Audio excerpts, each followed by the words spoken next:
the second song that I did is the second song on the record, Born Dead. It's kind of interesting doing this because we have covered it in Gruesome, and Dan would always play Chuck's parts and I would play Rick's parts. So it was kind of an adjustment getting used to playing Chuck's parts on the breaks and such. As far as the riffs, the only thing that I think is sort of contentious in terms of is it exactly right or is it not is the chorus. I'm going to just play it slowly.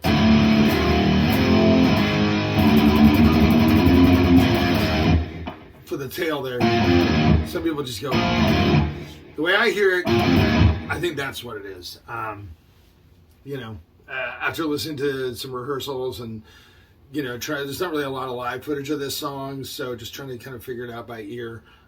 That's really what I hear.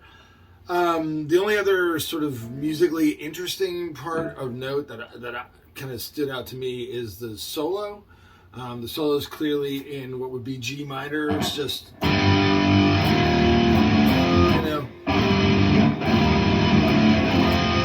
it's an incredibly diatonic riff. It's in the sort of Don't Fear the Reaper, Aces High kind of pocket.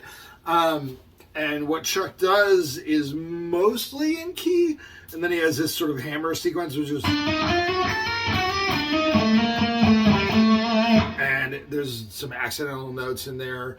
I'm not sure because he likes to kind of move in box patterns a lot.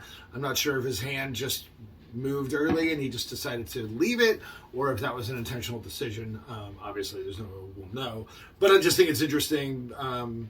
And then the other part about the solo that kind of jumped out to me, again, because it is so diatonic, unlike a lot of the solo riffs, is the last lick. The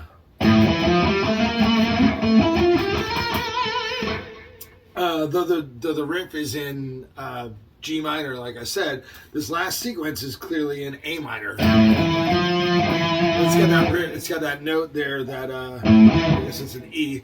Sorry, I'm just used to referring to everything in standard tuning.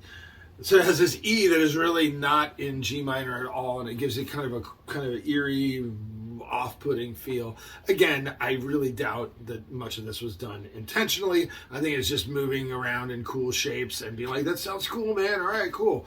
But it's interesting to look back, with the hindsight. I mean, I haven't listened to this record since I was 13, and I didn't know any scales back then. So it's fun to kind of look at it with the hindsight of the music theory. And yeah, Born Dead. There you go.